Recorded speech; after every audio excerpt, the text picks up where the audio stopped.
What would you do if the world decided your difference was their entertainment? The 723 bus to Lincoln High rolls through downtown Philadelphia. Same route, same stops, same faces pressed against fogged windows except for one 17-year-old David.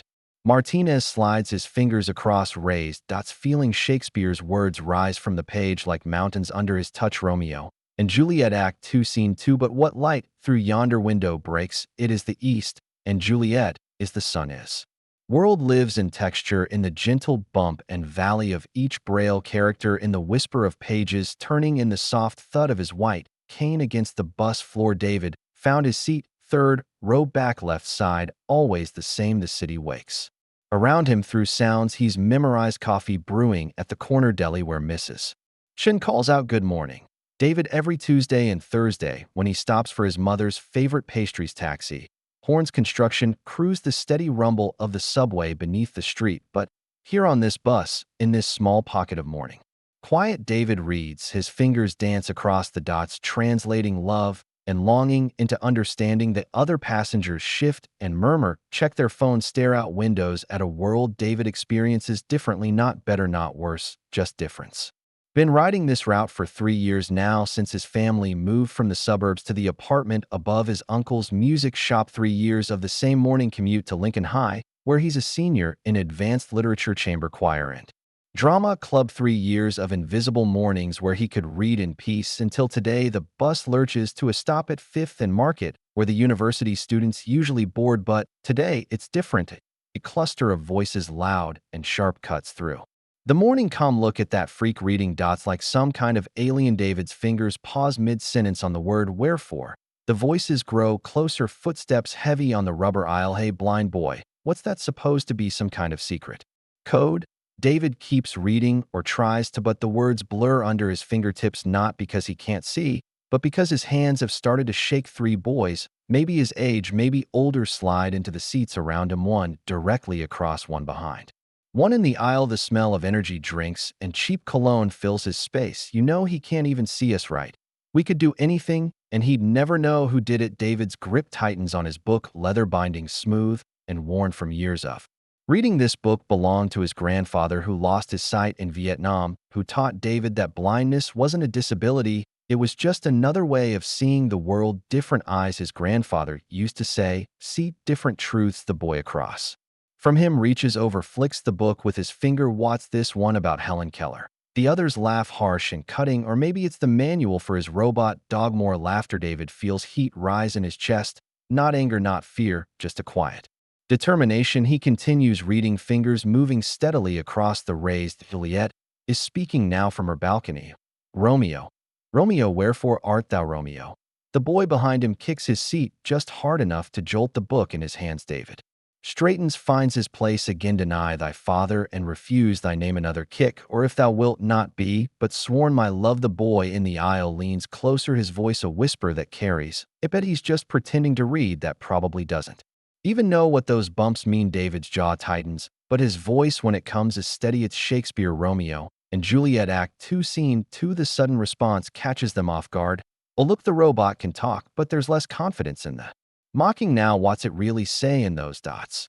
David turns a page, the paper crisp between his fingers. It says that love makes people do impossible things. It says that sometimes the most beautiful words come from the darkest places. It says that understanding doesn't require sight, it requires heart. The bus rolls on through morning traffic, past the courthouse, past the library, where David volunteers on weekends, reading to children who gather close to hear stories come alive. The boys around him have grown quiet, uncertain. Outside, Philadelphia wakes up to another day of possibility, of challenge, of choice. David turns another page, his fingers finding the familiar rhythm of dots and spaces, of meaning spelled out in a language older than sight, deeper than mockery, stronger than fear. What light through yonder window breaks? It is the east, and Juliet is the sun. The bus turns onto Broad Street. 5 more stops until Lincoln High, where David will walk through halls where some students whisper, some stare, but most just see another teenager with a backpack and dreams and homework he forgot to finish. The morning sun streams through the bus windows, warming his face. David smiles, not because the torment has stopped, not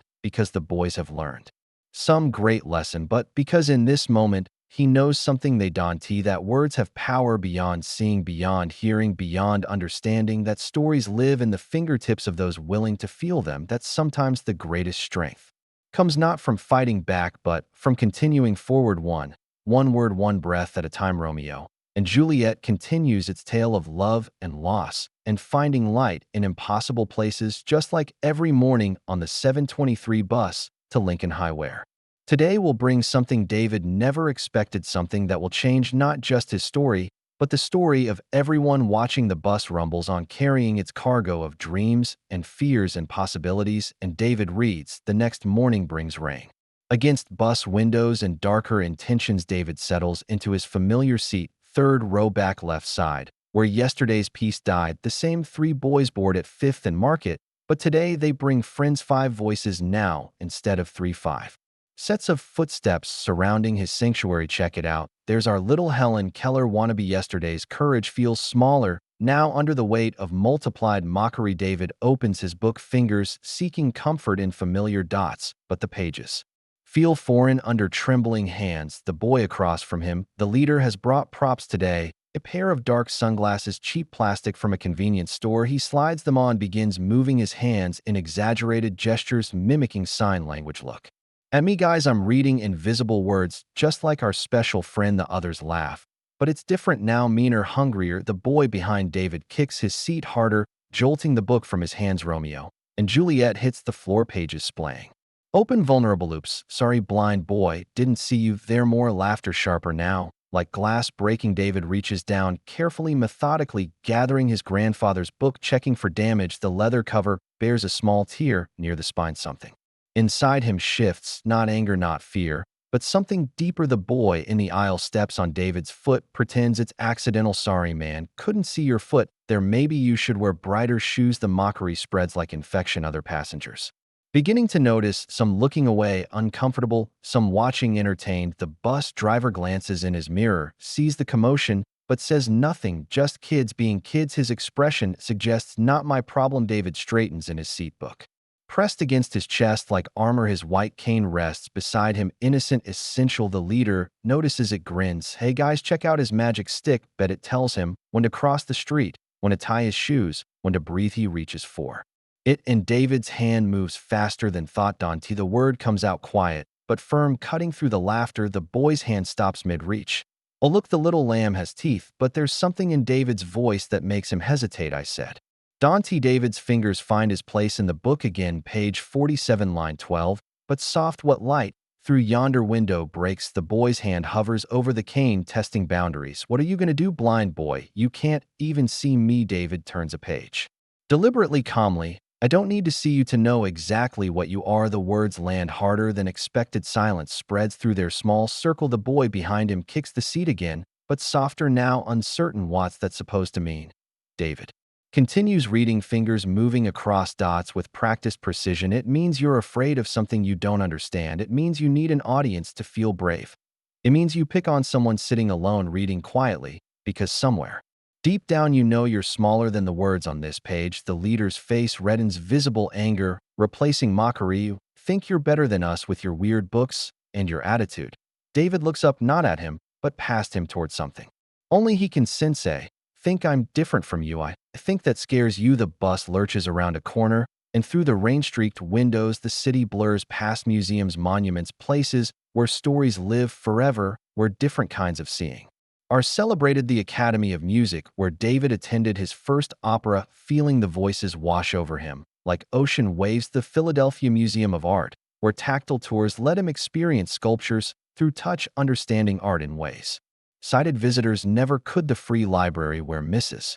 Patterson in the Braille section orders new books just for him because she believes every story deserves a reader. But here on this bus, surrounded by small minds and smaller hearts, David feels the weight of being different in a world that fears difference. The leader stands up, moves closer, his shadow falling across David's book. You know what I think? You're just pretending to read. That I think those dots are just decoration, and you're putting on a show. Prove it. Read something out loud right now.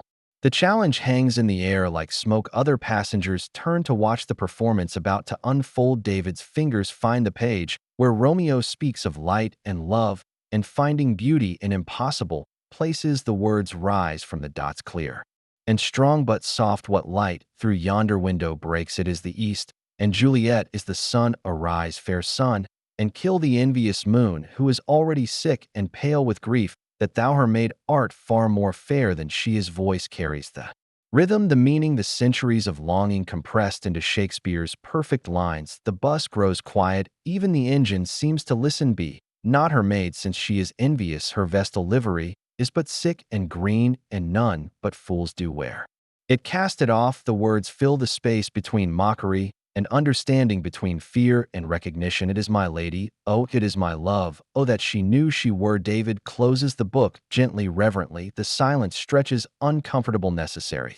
Leader steps back, something flickering in his eyes that might be shame or maybe just confusion at hearing beauty in a place he expected to find weakness. Outside, the rain continues washing the city clean, preparing it for what comes next. The bus rolls toward Lincoln High, carrying its cargo of changed and changing hearts. But this story is just beginning, and somewhere in the city a legend is waking up, getting ready for a day that will intersect with David's journey in ways none of them can imagine. The morning holds its breath, waiting. 3 days pass like bruises, healing slowly, painfully. David's morning routine remains unchanged. 7:23 bus, third row back, left side, Shakespeare in his hands. But everything else has shifted. The bullying has become a daily show. More passengers boarding early just to watch the entertainment. What would you do if cruelty became someone else's morning coffee? The leader, whose name David learns is Tyler, has recruited half the bus. They pass around David's morning reading like a betting pool. What's he gonna read today? More of that Romeo crap? Maybe some other dead guy poetry? The mockery has structure now, choreography, beginning, middle, end. First the comments, then the physical harassment, then the fake apologies.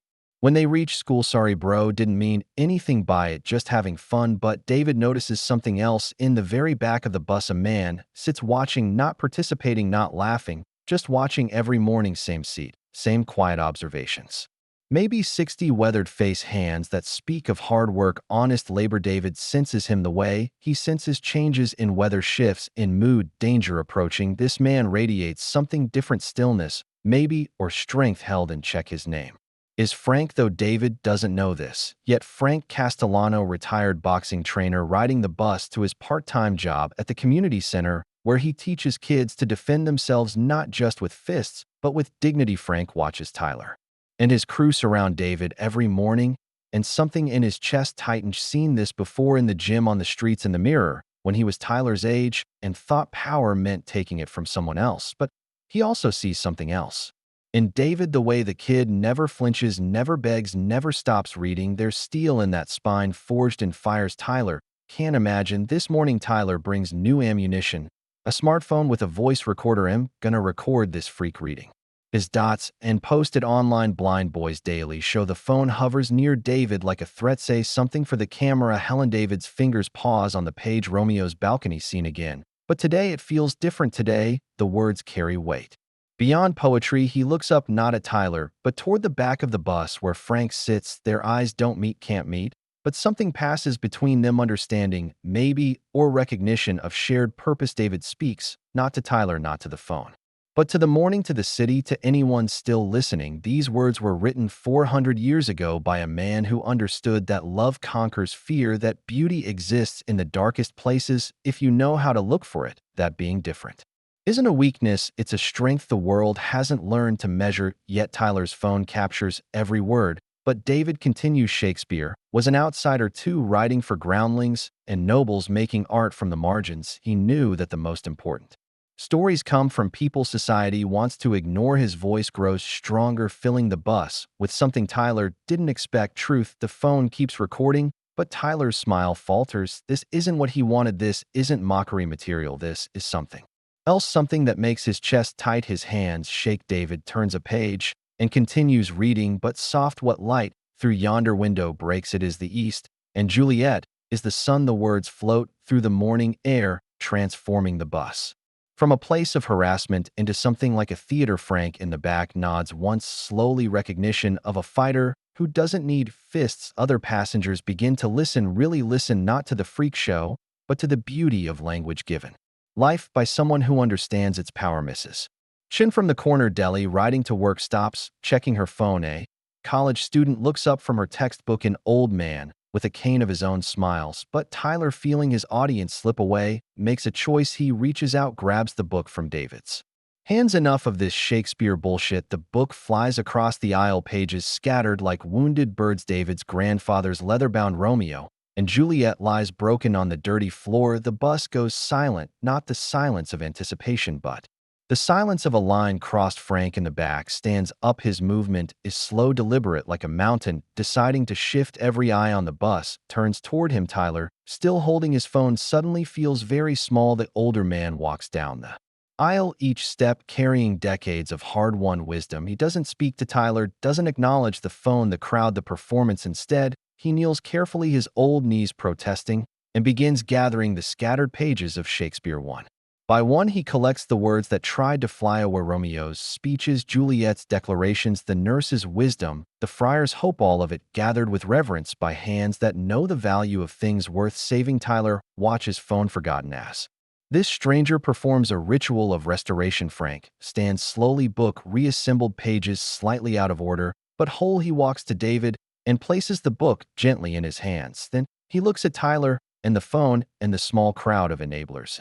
He speaks for the first time in 3 days of watching. Kids got more class in his little finger than the whole lot of you combined. His voice carries authority earned through years of training fighters to be champions, not just in the ring, but in life. The bus reaches Lincoln High and Tyler scrambles toward the exit, his crew following like shadows fleeing light. Frank doesn't move until David is ready to leave. Then he speaks again, quietly, just for David. Name's Frank, and son, you've got the heart of a fighter. David nods once and walks off the bus, carrying his grandfather's book and something new: the knowledge that he's not alone in this fight, that somewhere in the city allies exist in unexpected places. Frank watches him go, then settles back in his seat for the ride to the community center, where today he'll teach kids about more than boxing. He'll teach them about standing up for what's right, even when you're just one person on a bus watching injustice unfold. Sometimes that's enough to change everything. The morning continues, but something has shifted in the space between cruelty and kindness, between silence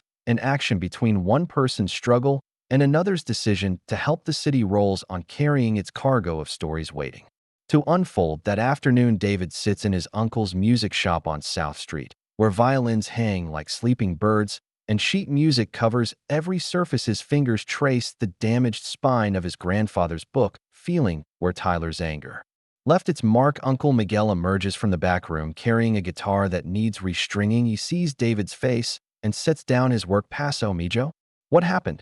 David tells him about the bus, about Tyler, about the man who helped. Miguel nods, understanding the weight of being different in a world that fears difference. He came here from El Salvador 30 years ago, speaking no English, carrying only a love of music and hands that could repair what others had broken. Your grandfather, he says, sitting beside David, would be proud of how you handled this morning. David's fingers find page 47, where Romeo speaks of light conquering darkness. But I didn't handle anything, I just sat there while they destroyed his book. Miguel takes the damaged volume, examines it with a craftsman's eye. Books are like instruments, he says. They can be repaired, but the music they make, that lives forever. That music is what your grandfather gave you, not just these pages, but the ability to find beauty in difficult places. David nods, but something still troubles him. The man on the bus, Frank, why did he help?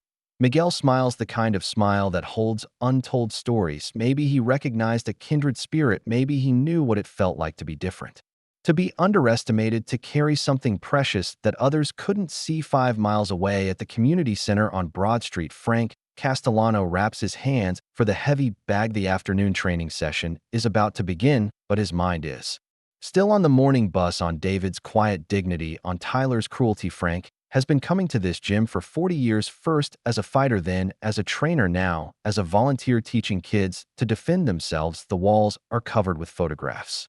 Champions he's trained, belts they've won, moments of triumph captured in black and white. But today he's thinking about a different kind of champion. About a kid who fights with words instead of fists, who finds strength in stillness instead of violence. The heavy bag swings gently as Frank begins his workout. Each punch carries the weight of memory of his own difficult mornings riding buses to school, where being Italian in an Irish neighborhood meant daily battles. He learned to fight out of necessity, but along the way discovered that real strength comes not from hurting others, but from protecting them the afternoon training session brings. 12 kids ages 8 to 16 from the neighborhood. They call him Coach Frank and gather around like he's about to reveal secrets of the universe. Today, he has something different to teach. Before we start, he says, I want to tell you about a fighter I met today. The kids lean in expecting stories of championship bouts, famous victories, but Frank tells them about David, about courage that doesn't throw punches, about strength that comes from dignity, about fighting battles that can't be won with fists. He tells them about watching injustice and choosing to act, about how sometimes the most important fights happen on buses and schools and places where nobody keeps score. Young Marcus, 8 years old, all elbows and attitude, raises his hand. But, Coach Frank, what if the bullies keep coming? What if being nice doesn't work? Frank kneels down to Marcus's level. Then you fight, he says, but you fight smart, you fight with honor, you fight to protect, not to destroy, and sometimes you fight by being the person who steps in when someone else needs help. The training session continues, but something has changed in the way Frank teaches. Each combination, each defensive move, each lesson about footwork and timing carries a deeper message about standing up for what's right, about using strength to lift others, not tear them down. After the session, Frank stays late, cleaning equipment, thinking about tomorrow morning, about the 7:23 bus, about whether Tyler will return with reinforcements. He makes a decision tomorrow.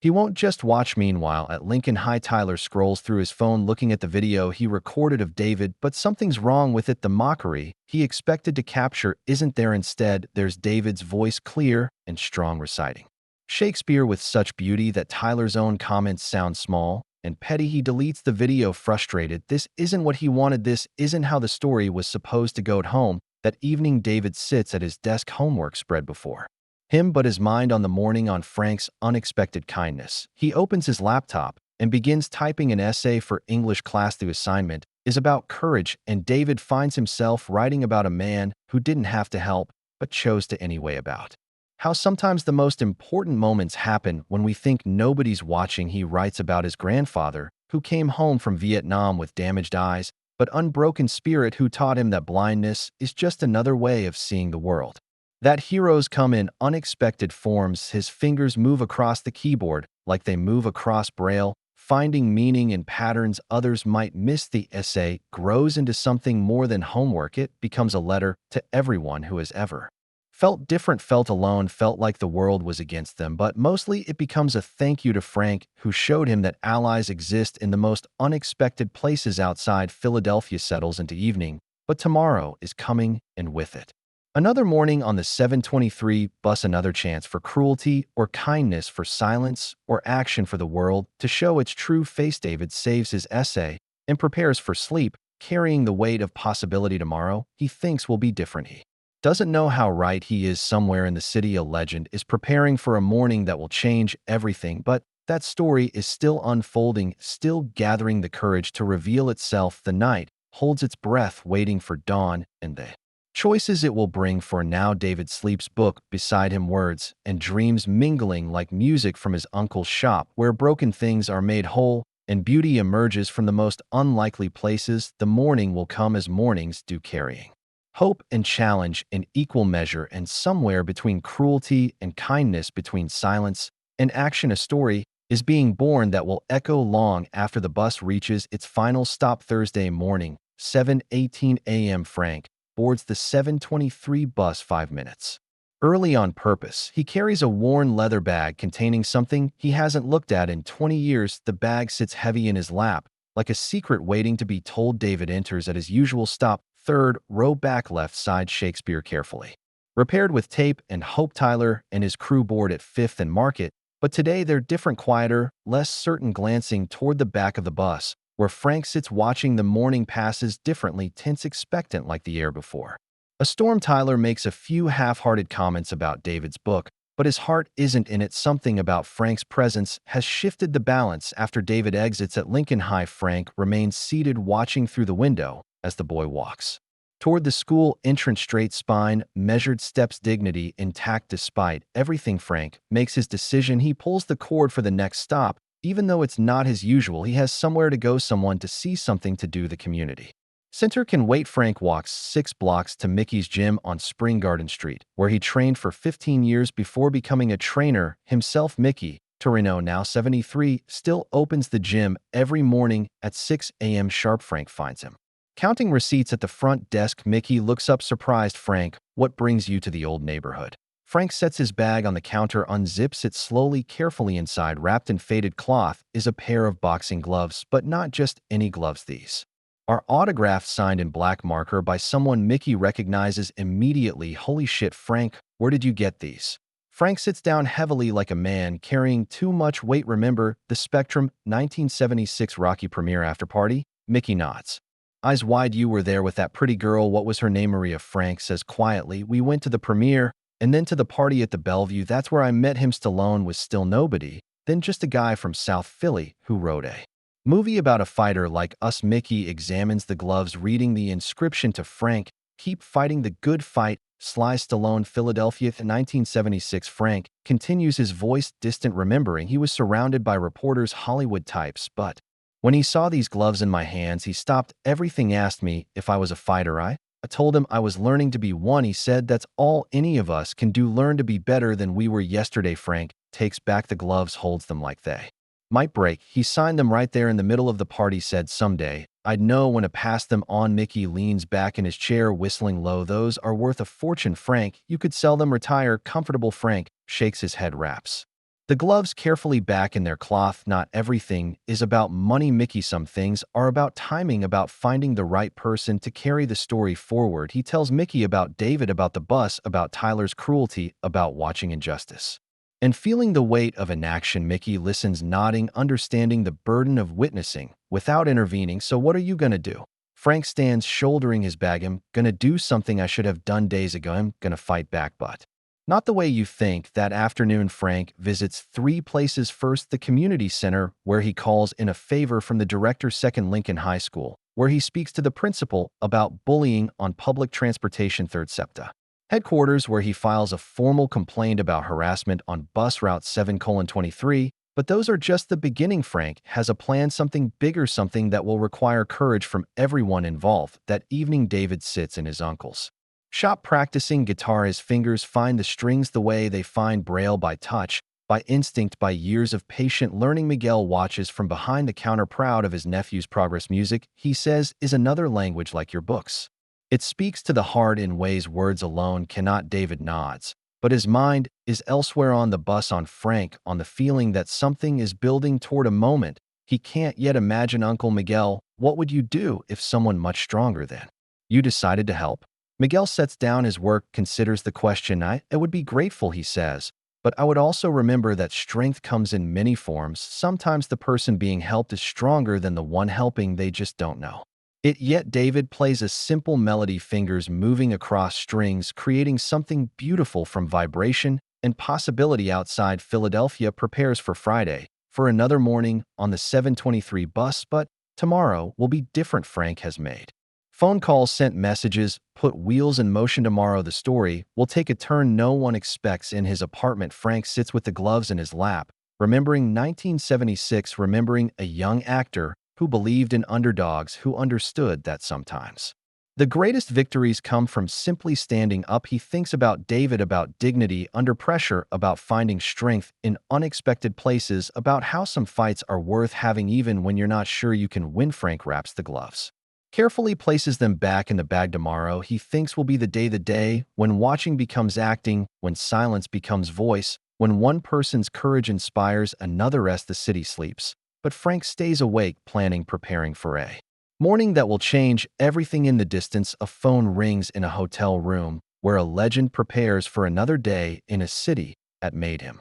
The pieces are moving toward a moment of collision, of revelation, of truth. Morning will come as mornings do, carrying possibility and hope and the chance for redemption. The 7:23 bus waits in its depot, ready to carry its cargo of dreams and fears toward a destination none of them can imagine. But the story is ready to unfold in ways that will echo long after the last stop. Friday morning approaches like a promise waiting to be kept. Friday morning, 7:23 a.m. The bus feels differently today. Frank notices it immediately, more passengers than usual clustering near the front, phones ready like they're expecting something. Tyler boards with his crew, but there's tension in their movements, whispered conversations, nervous glances. Something is different About today, David takes his usual seat, third row back left side, unaware that 30 people are watching him, unaware that Frank spent yesterday making calls that would change everything. The leather bag sits beside Frank, heavier today with possibility. David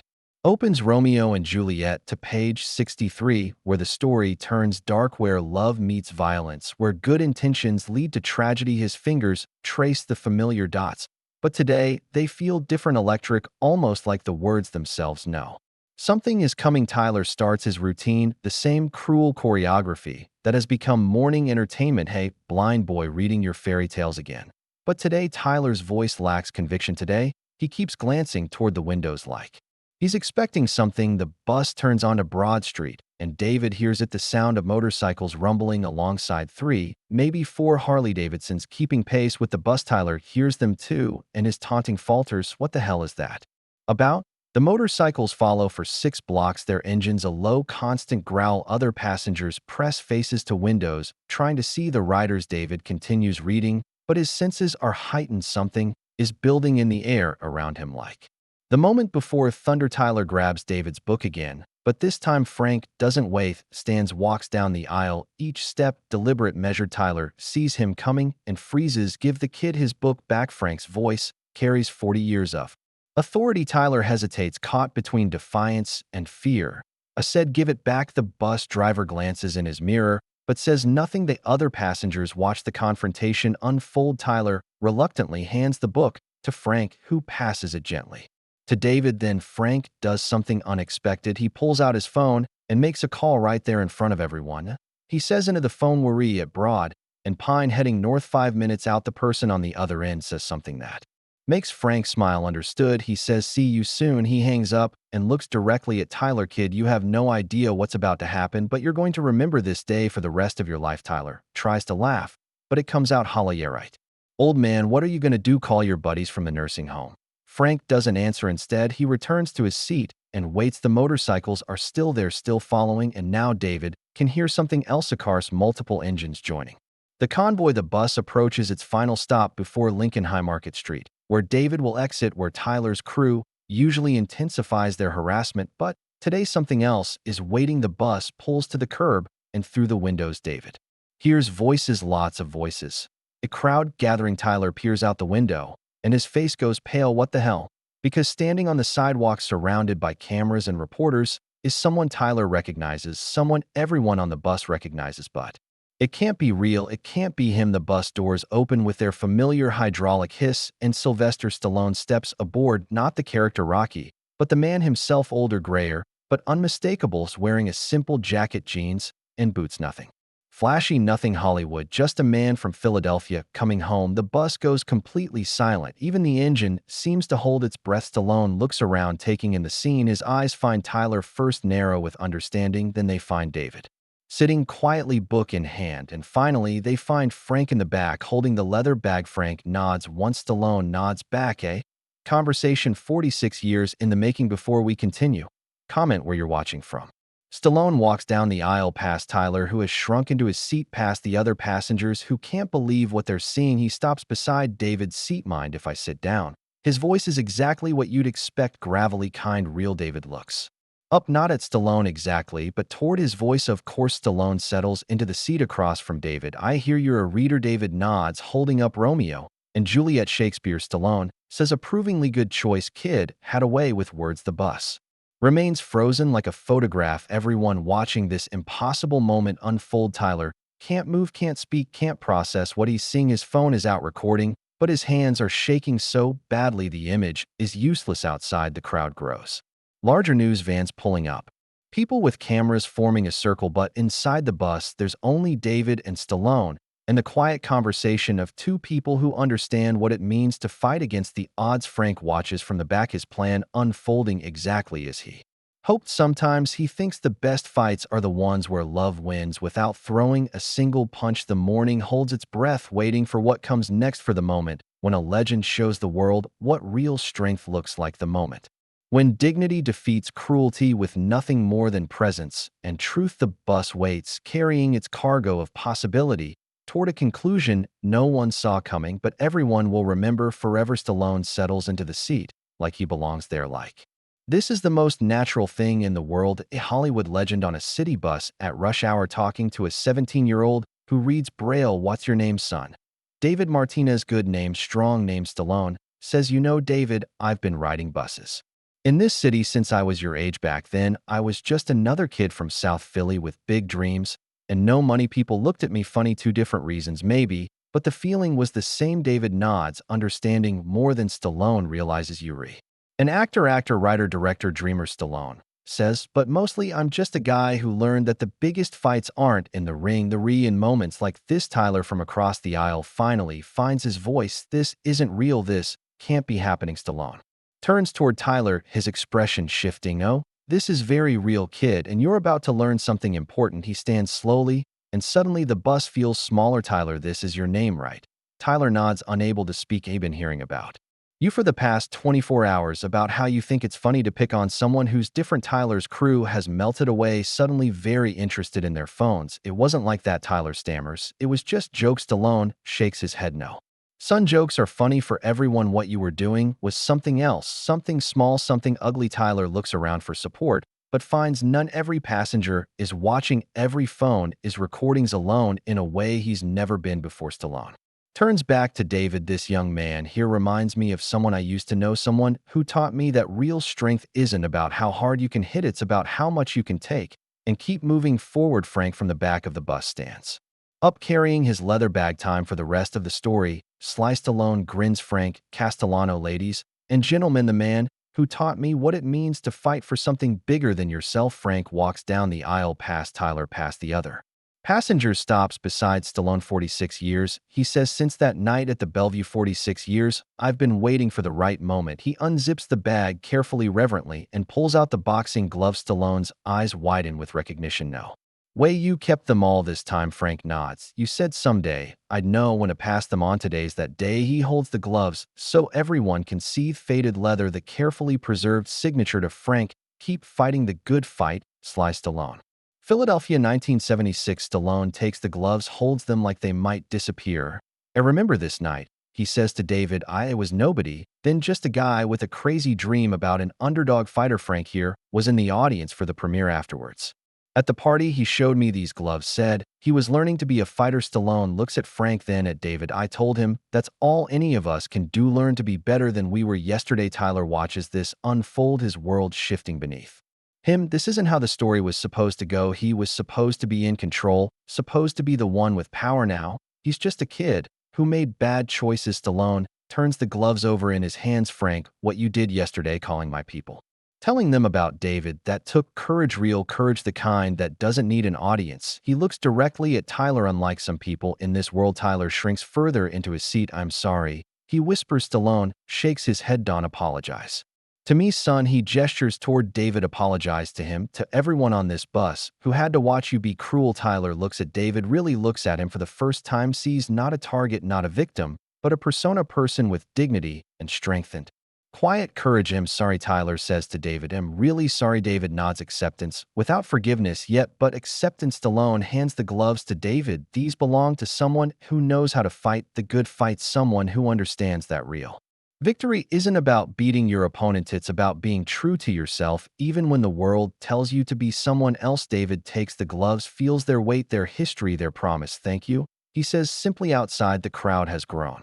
Massive news crews, photographers, people with phones, all waiting to capture this moment. But inside the bus, there's only truth, only connection, only the quiet understanding that passes between people who recognize each other's courage. Stallone stands, addresses the entire bus. This young man right here is what a champion looks like, not because he's perfect, not because he never gets knocked down, but because he gets back up, because he keeps reading, keeps learning, keeps believing in something better. The bus erupts in applause, spontaneous, genuine, long overdue. Tyler doesn't clap, but he doesn't sneer either. He just sits there thinking about choices and consequences and how quickly everything can change. Stallone moves toward the door, but pauses. David, he says, keep reading, keep fighting the good fight, and remember you're never alone in this world. There are people like Frank everywhere, people who see injustice and choose to act, people who understand that sometimes the most important battles are fought With kindness, he steps off the bus into the waiting crowd of cameras and questions, but the real story remains inside in David's hands, holding 46 years of history in Frank's smile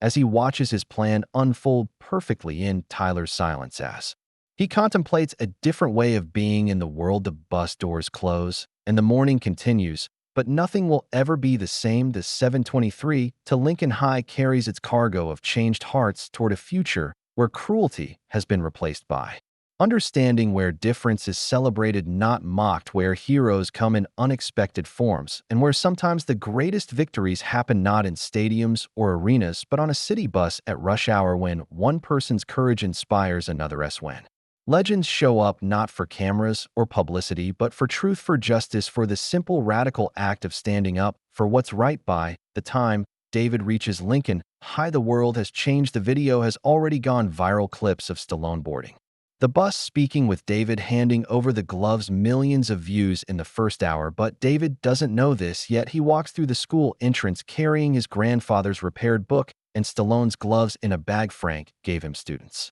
who usually ignore him stop and stare, not with mockery now, but with something like awe. By second period, the principal, Dr. Williams, calls David to her office, not for punishment, but for recognition. David, she says, you have no idea what you've done. She shows him her computer screen, where the story is everywhere. Philadelphia teens' dignity touches Hollywood legend. Local hero shows true strength on city bus. Rocky himself stands up for bullied student. David listens to the headlines with growing amazement. I didn't do anything special. Dr. Williams shakes her head. That's exactly what made it special. You just kept being yourself. You kept reading, kept believing, kept showing grace under pressure. By lunchtime, reporters are calling the school. Local news stations want interviews, but David chooses to eat in the library, as always, where Mrs. Patterson, the librarian, greets him with tears in her eyes. I've been working here 30 years, she says. I never been prouder of a student. That afternoon, Uncle Miguel closes the music shop early. He picks up David from school in his old van, driving through streets where people recognize them, where strangers wave and honk their horns, where the story has become legend. They drive to the community center on Broad Street, where Frank is waiting with surprises. The director, M.S. Rodriguez, has commissioned something special. A mural painted by local artists on the center's main wall shows a young man reading, surrounded by words that float like birds around him. Shakespeare, Cervantes, Maya Angelou, Langston Hughes, writers who understood the power of words to change the world. At the bottom, in both English and Braille, a simple inscription: courage comes in many forms. Frank stands beside the mural with tears in his eyes. This is what victory looks like, he tells David. Not a trophy, not a belt, not applause, but something permanent, something that will inspire others long after we're gone. David runs his fingers along the Braille inscription, feeling the raised dots that spell out hope. That evening, the family gathers at Uncle Miguel's apartment above the music shop. David's parents drive in from Camden. His grandmother comes from South Philly. His little sister Maria, who is 8 and fierce, hugs him like he's a returning hero. They eat his grandmother's tamales and watch the news coverage together, seeing David's story told and retold on every channel. But the best moment comes when his grandfather calls from the VA hospital. David, he says, his voice weak but proud, I saw the news. You did something today that I couldn't do in 60 years of living. You showed the world that being different isn't a weakness, it's a gift. David holds the phone with one hand and his grandfather's Romeo and Juliet with the other, connecting past and present through love and literature. That night, Lincoln High makes an announcement. David's story will become part of their anti-bullying curriculum. His morning ride, his quiet dignity, his refusal to surrender will be studied, discussed, remembered.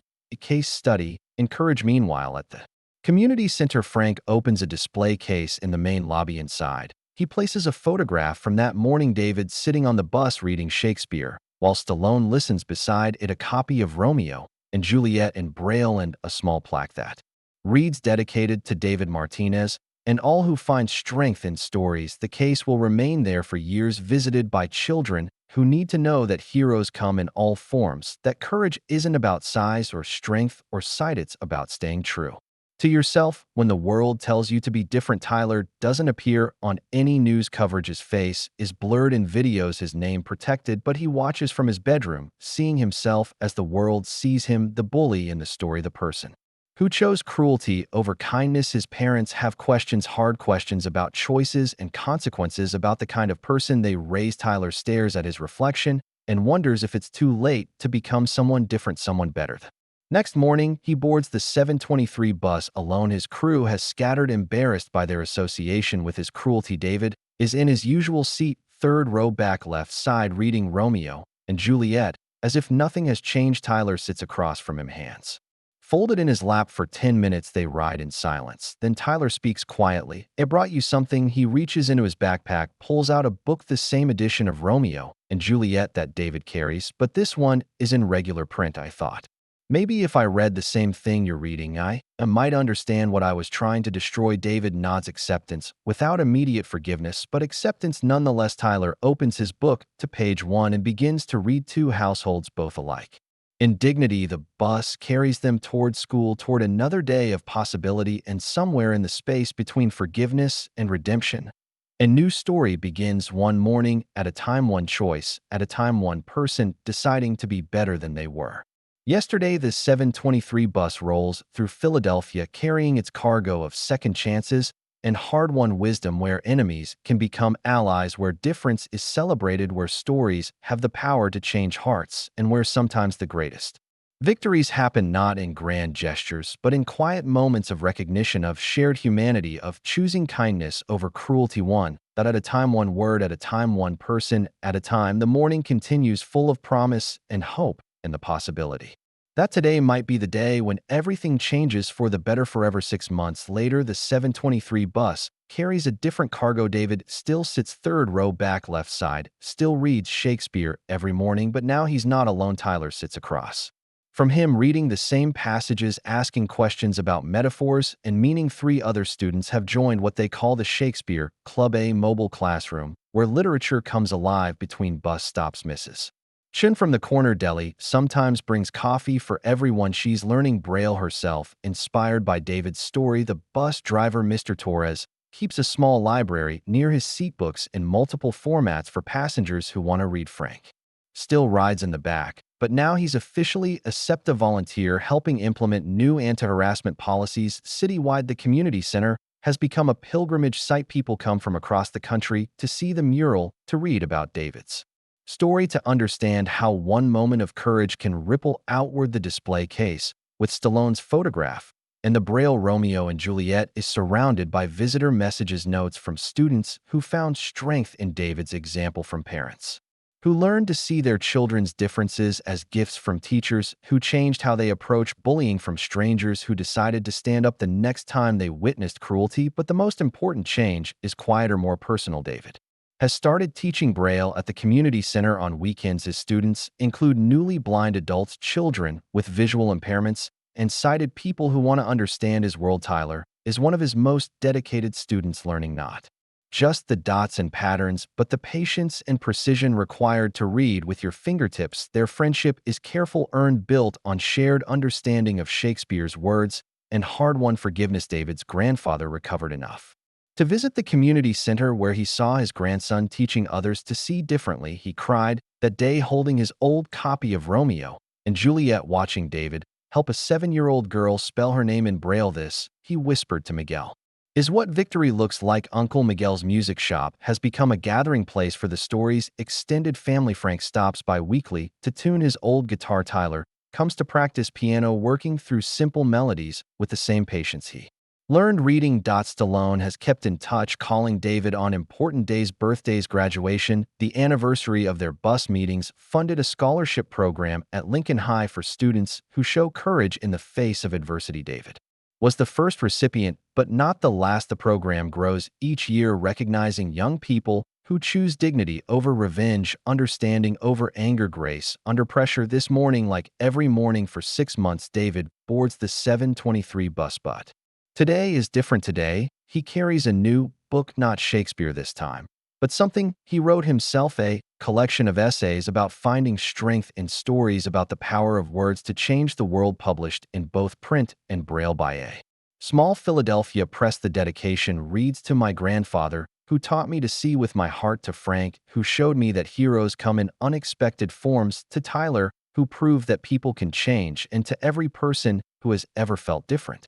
Alone or afraid, your story matters. Tyler sits across from David, reading the dedication for the third time. His own copy of David's book is already dog-eared, marked with notes and questions. "I still can't believe you wrote this." David smiles, the quiet smile of someone who has learned his own worth. "You help me write it." Your questions about Shakespeare, about motivation, about how people change, they read all in there. The bus fills with its usual passengers, but the atmosphere is transformed. Where once there was tension and cruelty, now there's community, conversations about books and dreams and possibilities. Mrs. Chen asks David about his next writing project. Mr. Torres, the driver, wants to know if David will read at his daughter's school. Frank nods approvingly from the back, watching his investment in kindness pay dividends, and Tyler carefully reads aloud from David's book, practicing the words he's still learning to believe. "Courage isn't the absence of fear, it's the decision that something else is more important than fear." The bus rolls through Philadelphia, past the courthouse where justice lives, past the library where stories wait to be discovered, past the Academy of Music where beauty takes many forms. It carries its cargo of changed hearts and second chances toward Lincoln High, where David will graduate in 3 weeks, valedictorian of his class, heading to Temple University on Stallone scholarship to study literature and education planning, to become a teacher himself, to help other young people find their voices, their strength, their stories. As the bus approaches the school, David closes his book and asks the question that started everything. What would you do if the world decided your difference was their entertainment? Tyler considers this seriously, as he has learned to consider all of David's questions. "It would remember that I'm not alone, that somewhere there's a Frank watching, ready to help, that stories have power and dignity has strength, that cruelty is a choice, and so is kindness." David nods, satisfied with the answer. They exit the bus together, Tyler carrying both their backpacks, David carrying his cane and his book, and the quiet confidence of someone who knows exactly who he is behind them. The 723 bus continues its route, carrying other passengers toward their own destinations, their own possibilities, their own chances to choose kindness over cruelty. In the distance, Philadelphia wakes to another day of stories waiting to be told, of heroes waiting to be discovered, of differences waiting to be celebrated. And on Broad Street, at the community center, the mural glows in the morning sun, surrounded by fresh flowers, left by visitors who understand that courage comes in many forms, that sometimes the greatest victories happen not with fists or weapons or grand gestures, but with grace, with dignity, with the simple, radical act of remaining true to yourself when the world tells you to be different. David Martinez walks into Lincoln High for another day of learning, another day of growing, another day of proving that heroes don't always wear capes. Sometimes they just carry books and read with their fingertips, and show the world that being different isn't a weakness, it's a superpower. The morning unfolds full of promise and hope, and the knowledge that kindness always wins in the end. One story at a time, one choice at a time, one person deciding to be better than they were yesterday. The city breathes with possibility, and David reads on. If this story moved you, like, share, and subscribe.